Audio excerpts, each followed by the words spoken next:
and welcome to our podcast. Today, we will discuss global supply chains, their fragmentation, and how the African continent can exploit its wealth in mineral resources to be better integrated into this fragmented supply chains. To help me navigate these issues, today we have Dr. Cullen Hendrix from the Peterson Institute for International Economics. And my first question to you, Cullen, would be regarding globalization. That's where we start. It has defined for the past decades the growth of the world economy. Now, more and more institutions such as the IMF and World Bank warn about fragmentation. So, what do they mean by that? Great question. So, geoeconomic fragmentation, you can think of it in one way as a return to the past. That is the status quo that obtained before the end of the Cold War and the decline in major power competition that had defined much of the 20th century. The end of the Cold War opened up space for the integration of global markets for goods, for investment, that was dominated by a logic that was making preeminent concerns about economic efficiency. So producing at the lowest possible cost to provide the greatest benefit in terms of social surplus, if you will, to consumers. That was a logic that was permitted by the decline of great power competition. What we are seeing now under geoeconomic fragmentation is a return to a context where security concerns and other domestic concerns related to, say, employment or income inequality within countries that has been increasing as a function of globalization, even as income inequality across countries has been declining. We're seeing in the major economies, not just in the United States, but also in Europe and in East Asia for that matter, a return of concerns about national security, trumping the logic of economic efficiency that had been driving globalization for the past 3 decades. Are there any other reasons for fragmentation? Well, yes. So I think that the core reason really has been the meteoric economic rise of China. China undoubtedly is the country that has benefited most from the experiment in globalization that has occurred over the last 30 years. Because of the size of its home market and its scale, because of domestic reforms that allowed for robust domestic economic competition, you had the creation of a very vibrant and large market that could produce at extremely low costs. And these low costs had fairly significant impact on employment in the major advanced economies, particularly in the United States, but also in Europe as well. And as what has become to be known as the China shock kind of propagated through the system, it started to create, I think, a real movement against globalization as a project, which we see kind of most pointedly in the rise of more nationalist, both in terms of economic policy, but also in terms of national security policy, kind of trends among the electorate, which have been picked up on by the political elites in these countries, that is pulling back in the direction of trying to recreate global supply chains in ways that safeguard countries' national security interests, as opposed to just being driven by the lowest cost kind of logic that obtained before. With fragmentation in the background and having climate change in mind, how does Africa contribute to the global supply chains when we talk about the green transition? So Africa, as I think we all know, has incredibly vast mineral resources. And the fact that we are moving beyond the hydrocarbon era, of which many African countries, Nigeria, Algeria, Angola, several others, have been big contributors to the hydrocarbon era in terms of supplying raw materials necessary to fuel the global economy. Africa is now in a position to be playing a very similar type of role as we transition to a green economy, which is going to push to the forefront concerns about supplies of materials like lithium, cobalt, nickel, graphite, bauxite, which is the key input for making aluminium.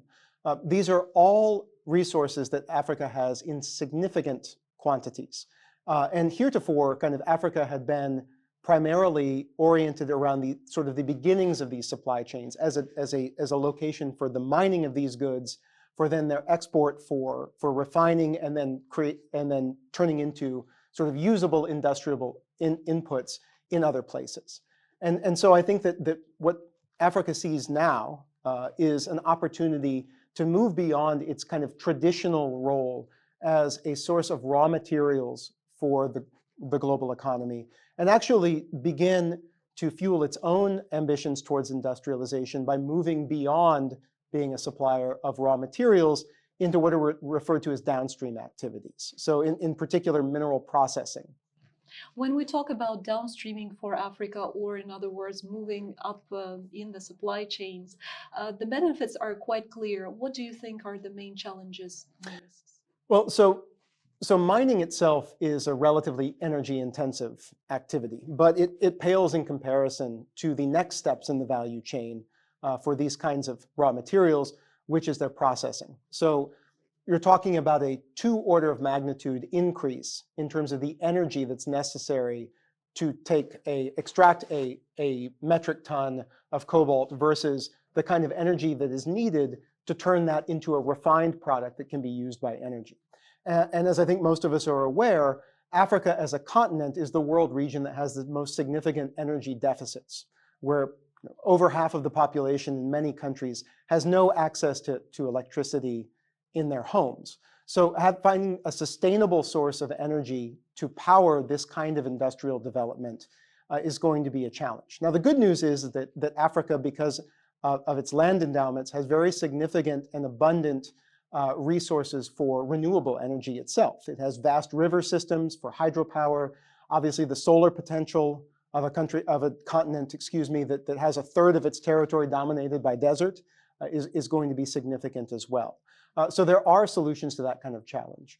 Another one of the challenges that we face is workforce development. So moving past the mining industry into some of these downstream activities requires significant expertise in chemistry and metallurgy and a variety of types of technical training where there are significant skills gaps in Africa. That's not to say that Africa does not produce world-class metallurgists or chemists. It's just that most of the time, once those individuals are educated, they choose to apply their craft in other places in the world where they can earn larger incomes, or if they stay on the continent, they might be attracted to South Africa, which has kind of the most industrialized mining sector. In your own research, you pay a lot of attention to regional cooperation. So what would that mean for Africa in the context of supply chains? That's a great question. So what I was talking about earlier with these trends towards geoeconomic fragmentation, this is being driven by the actions and the policies of major large economies that have significant scale. So thinking about it in terms of the actions of the United States, or the actions of China, or the actions of the European Union. Most African countries do not have anywhere near the size of kind of home market that would be necessary to sustain a very nationalist kind of economic sort of policy. Now, the good news is that against a backdrop of increasing geoeconomic fragmentation, Africa is moving in a different direction. Africa is moving towards more regional-based integration around the African continental free trade area, which I think is going to facilitate a lot of cooperative investment, but also the creation of value chains for these kinds of raw materials that will span borders. And that actually situates a country like Morocco in a pretty advantageous position, in particular as a sort of a jumping off point for supply chains for critical minerals to receive additional processing in a place like Morocco, which already has significant industrial capacity, and especially in rock phosphate and downstream industries from that, has significant industrial capacity to be able to compete effectively at the global scale in order to provide these kind of processed materials for the industrial bases of these other poles of the major global economy.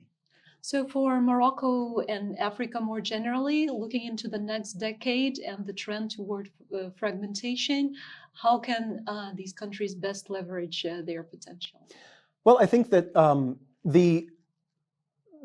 the move towards renewable energy systems globally and the move towards decarbonization actually puts Africa in an advantageous position, because Africa has some of the largest exportable endowments of many of these materials. And Africa is not, or is even if accepting the premise that it at previous points in history was sort of had its economic fortunes wedded to, say, Europe. Or increasingly, there's talk about Chinese penetration in the African market. And the US obviously has interests in developing stronger ties with African economies for a variety of reasons, not just around these kind of critical renewable energy related metals. I think that Africa's, if I were in that position, I would say this is a very advantageous point from which to be able to command kind of the best possible set of circumstances and be able to dictate some of the terms of engagement for major multinationals that would like to invest here. Because there are clearly going to be other suitors coming knocking to the door that would like to be able to take advantage of these kind of raw materials. And so I think that African states will be in a good negotiating position that will only be strengthened by them acting collectively in accordance with sort of these aspirations for greater regional coordination and integration. Morocco is the only country of the continent that has a free trade agreement with the US. So how do you see the future of this agreement? Well, I think that's particularly important if Africa as a continent wants to take advantage of some of the opportunities that have been created by this landmark piece of legislation in the United States, the Inflation Reduction Act, which despite its name is very much a climate mitigation act. It is intended to provide sticker prices about $368 billion. At the end of the day, the total outlays of government spending in the US is likely to be on the order of $1 trillion of subsidies and tax incentives for the production of renewable energy. The caveat there is that the Inflation Reduction Act was written in such a way that the only countries that can take advantage of these kinds of subsidies and beneficial tax treatment are those that have a free trade agreement with the United States. And as you point out, Morocco is the only country on the continent that has a free trade agreement with the United States, which makes it an ideal hub for these kind of processing activities that then can be exported into the United States and take advantage of at least 50% of the tax credits that are available for adoption of, say, electric vehicles.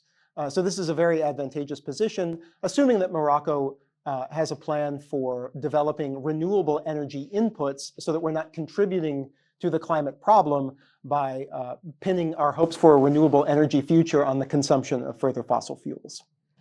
Cullen, thank you very much for your insights today. My pleasure. So how can African countries reap the benefits of integration, downstreaming, and regional cooperation without compromising their policy autonomy and ultimately sovereignty? This is the question that we have to answer.